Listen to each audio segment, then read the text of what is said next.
nice sunset. The colors are so vibrant.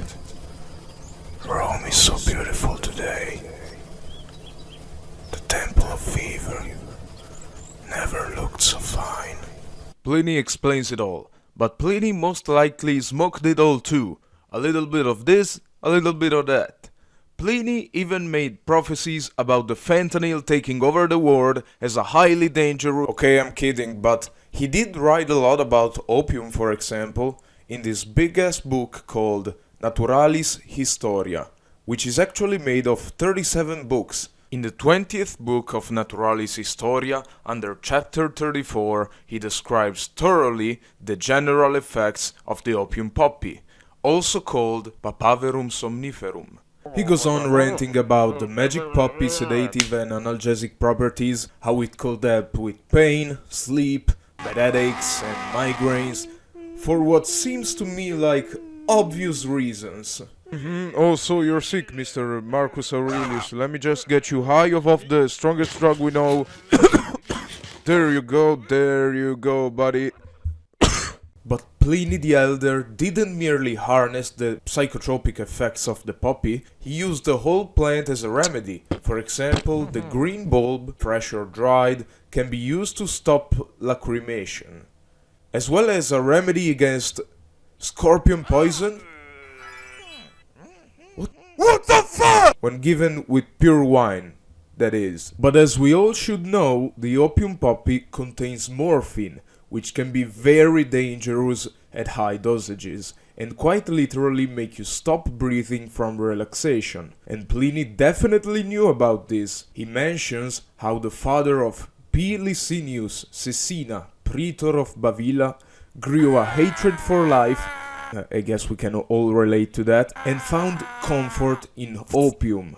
Something you should never do, kids. To which he became addicted and died because, come on dude, you up for death if you hate life and chug on opium on a daily basis. Pliny also speculated on the opium's danger for visual acuity, which he got absolutely right. It does in fact impair sight. Knowing the toxic effects, the guy also found a remedy to opium, the grand-grandfather of today's naloxone, alchima, which was a mixture of unspecified foliage or roots and wine. Considered to be powerful against opium poisoning and frog poisoning too, I guess? It doesn't go into that much detail, it just says frogs too, adversus ranas.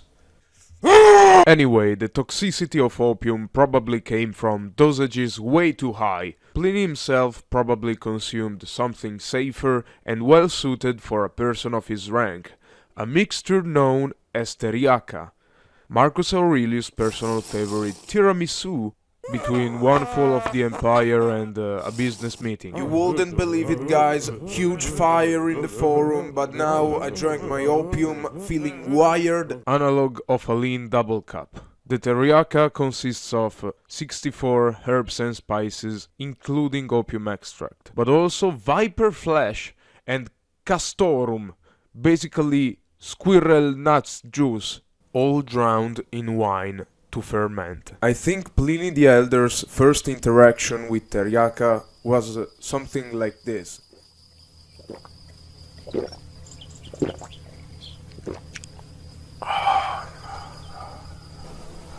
Whoa.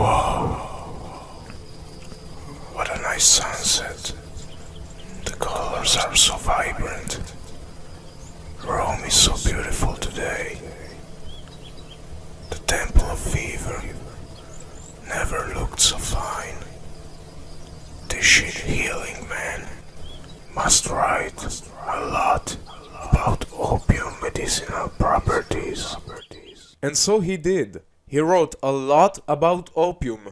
For all my amigos, doobie smokers, I know you're smoking one right now, ancient Rome was well aware of cannabis' existence, and it was often brought up in medical texts for its medicinal properties. But keep in mind they had mostly wild hemp with low THC levels, at least compared to today's cannabis. They used it mostly for fiber, clothing and shit, which Pliny describes in Book 19 between chapter 5 and 6, the uses of plants. But this study, link in the description, where Pliny the Elder is mentioned as one of the pioneers in Roman literature about marijuana, mentions how the cannabis flowers were dried for other uses.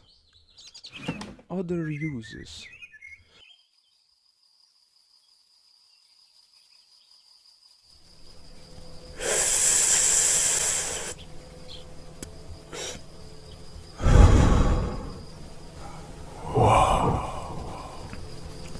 What a nice sunset.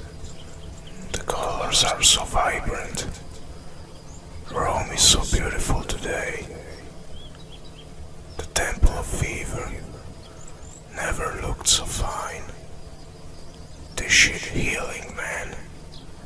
Must write about cannabis medicinal properties. Which he didn't! Instead, Pliny had some crazy shit to say about cannabis too.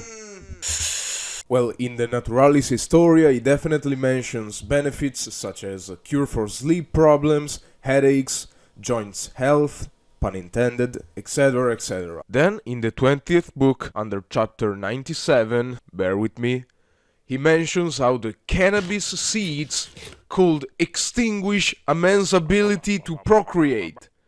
Cannabis semen eius extinguere genituram virorum dicitur. He wasn't too far off, since now we know smoking cannabis could impair sperm count and such, but it's not because of the seeds, it's the smoking and whatever. The juice of the cannabis plants could also drive away worms or whatever insect might have entered your body, but it will cost you a headache. I don't wanna investigate on that. Pliny was quite the character, but you know what, I'm at a loss for words. The video ends here.